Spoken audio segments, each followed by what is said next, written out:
Mornings with Sue and Andy are brought to you by Cupboards Express. Shop over 1,000 styles and get your custom cupboards in as little as 2 weeks. Visit cupboardsexpress.com. Finally, my friends, at long last, the day has come. We have the means, the understanding, the technology to allow spiders to talk with cats. Do you recognize that clip? That's from Always Sunny in Philadelphia. Spiders talking to cats sounds crazy. But how about chickens? Can we find out what chickens are saying? And I use saying as quotes. Are they talking? Could we decipher it? What are chickens trying to tell us? Well, researchers, they're using artificial intelligence to analyze chicken communications to help us understand what all the clucking's about and all that foul language. With details, we're joined by Suresh Neethirajan, University Research Chair in Digital Livestock Farming at Dalhousie University. Very good morning to you. Good morning, Andy. Before we get into this, interesting research, and I think it's fantastic, and I want to get some details on what we've gleaned from these chickens to this point. Tell us about your department there, Suresh, the Digital Livestock Farming Department. What goes on there? Because it sounds very high-tech. I have a joint appointment between the Faculty of Computer Science and the Faculty of Agriculture here in the Dalhousie University. So it's kind of unique. We are 100 kilometers apart. One campus is in Truro in Nova Scotia. The other one is in the downtown Halifax. So we get to do lots of animal experiments and data collection from Truro, bring the data and do analytical approaches, artificial intelligence in the main campus in Halifax. So it is a lot of collaboration. We also have a global research partnership with multiple research institutions across many continents. So it's a very fascinating field of research. So the department I belong to is the Department of Animal Science and Aquaculture under the Faculty of Agriculture and also the Faculty of Computer Science. Okay, now I want to get into the technology, the findings as well, and exactly how research like this works. But before we do, I want to get to the why. Why was it decided, Suresh, to analyze chicken communication? When we look at the, Darwinian theory, the evolution map, typically we as humans have evolved quite a bit. And then we have looked at dairy cows and pigs a few years ago. We have scientific proof that they do display emotions, communicate via affective states. But when we go to the lower end of the spectrum, especially birds and, domesticated birds like poultry, there is a bit of not consensus among researchers. Do they really have emotions? Can we be able to understand? But now, with the past few years of researchers, we do have solid proof that chickens do display emotions in their own unique way. So the applications are quite a bit right now, when we develop welfare practices, improving the profit for poultry industry, but at the same time, upscaling the quality of life of the farm animals, the approaches are typically invasive. We go and take an oral swab or a droplet of blood from them, handle them. But how about we do a non-invasive approach without touching them, just by observing their sounds and maybe a bit of computer vision and other modalities? Can we be able to improve their welfare? So that's one thing. There are many other aspects to it. How do we create and understand the bonding between the farmers and the farm animals? Thereby, can we be able to provide a much more quality life to the farm animals we raise? So that's the biggest question we are trying to address through this research. All right. So let's break down the role that AI plays. How does AI help you and your team, understand what chickens are telling us? Sure. So, what we use is called the semantics approach.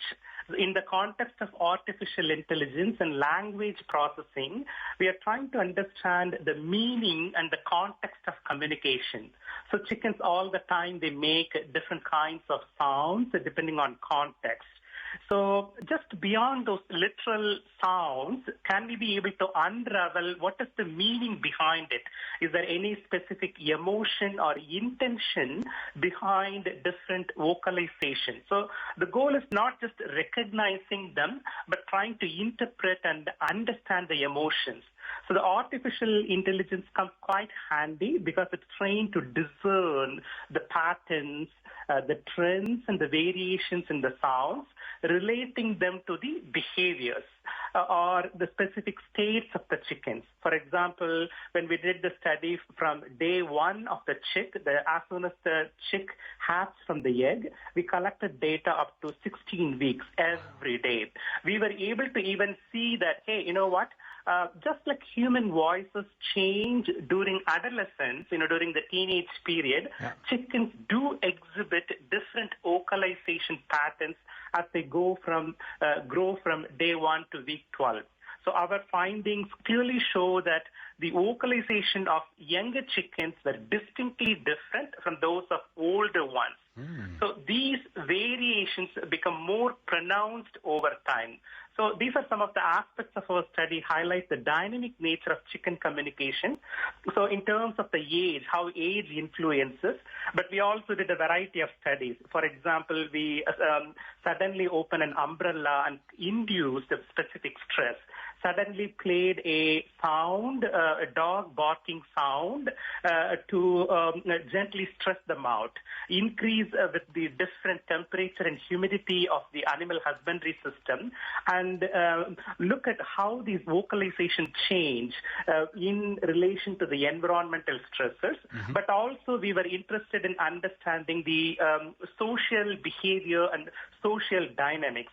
For example, if there are 5,000 birds on a poultry floor, maybe 50 to 100 birds play a leadership role and the other birds follow a role. So there is a bit of dynamics happening, and they do communicate their own preferences. So based on the pitch, context, amplitude, and the energy associated with each of those vocalizations they make.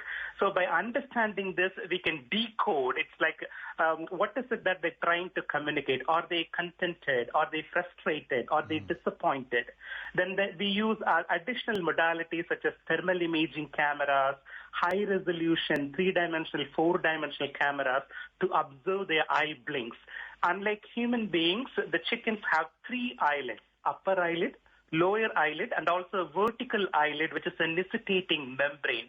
The frequency of the blink of the eyes of the chicken and the variation in the way the heat is being exuded from the comb region, the facial region, in relation to the variation in the sound, provide a lot of telltale signs. What's going on in their lives of the chicken? How do they exactly communicate among themselves?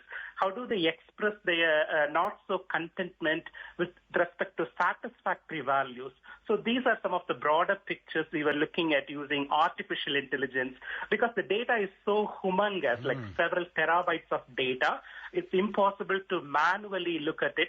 So artificial intelligence, along with convolutional neural networks and natural language processing, help us to deep dive, look at those buried information, subtle cues to find out, hey, you know what, there is a bit of an anomaly here. So we look at trends, patterns, insights, and develop new insights based on the research. It's incredible. And, when you mentioned the eye blinking, for example, like really digging deep beyond the vocal, beyond the audio, but also the visual and getting into the body language. Very interesting, Suresh. Wish we had some more time, but we are tight for time. Thank you so much for sharing the details of your research. We appreciate it. Thank you so much, Andy. Have a nice day. You too. That was Suresh Neethirajan, University Research Chair in Digital Livestock Farming at Dalhousie University. EVs become more popular every day, and Lone Star Mercedes-Benz is here for it. With EQ